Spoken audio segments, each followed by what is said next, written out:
Hello বন্ধুরা, বড়দের প্রণাম, ছোটদের ভালোবাসা নিয়ে আজকে আবার নতুন ব্লগ নিয়ে তোমাদের সামনে চলে আসলাম। তো আজকে করবো পুঁই চিংড়ি, তার জন্য নিয়ে এসেছি চিংড়ি আর এরকম পুঁই শাকগুলো কত সুন্দর কচি কচি লগ্নকে ডগা, আর সাথে কুমড়ো, বেগুন আর আলু, এইটা দিয়েই করবো পুঁই শাক।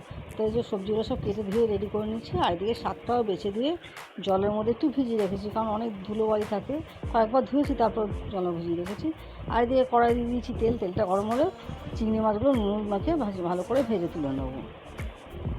তো আমার চিংড়ি মাছগুলো ভাজা হয়ে গেছে, ওই কড়াইতেই ওর মধ্যে আর একটু তেল দিয়ে দিয়েছি শুকনো লঙ্কা, দিয়ে দেবো 5 ফোড়ন, তারপর দিয়ে দেবো ধুয়ে রাখা সবজিগুলো নেড়ে ছেড়ে দিয়ে দেবো বেশ কিছু কয়েকটা কাঁচা লঙ্কা, চেরা কাঁচা লঙ্কা, আর দিয়ে দেবো পরিমাণ মতো নুন আর হলুদ, দিয়ে ভালো করে সমস্ত কিছু একসঙ্গে মিশিয়ে নিয়ে গ্যাসের আঁচটা কমিয়ে দিয়ে দেবো একটা ঢাকা, সব সবজিগুলো সেদ্ধ হওয়ার জন্য।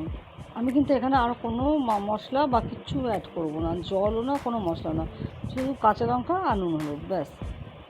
তো দেখো মজে গেছে সবজিগুলো, তখন দিয়ে দেবো ধুয়ে রাখা পুঁই শাকগুলো।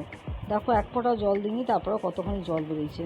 তো সমস্ত সবজি আমার মোটামুটি সেদ্ধ হয়েছে, তখন ওপর দিয়ে চিংড়ি মাছগুলো দিয়ে আর সামান্য মিষ্টি দিয়ে ভালো করে নেড়ে চেড়ে পুঁই শাকের জলটা পুরোটাই টানিয়ে নিয়ে নামিয়ে নেবো আজকে আমার পুঁই চিংড়ি। তো আজকের মতো ভিডিওটা এখানে শেষ করছি। সবাই ভালো থাকবেন, সুস্থ থাকবেন।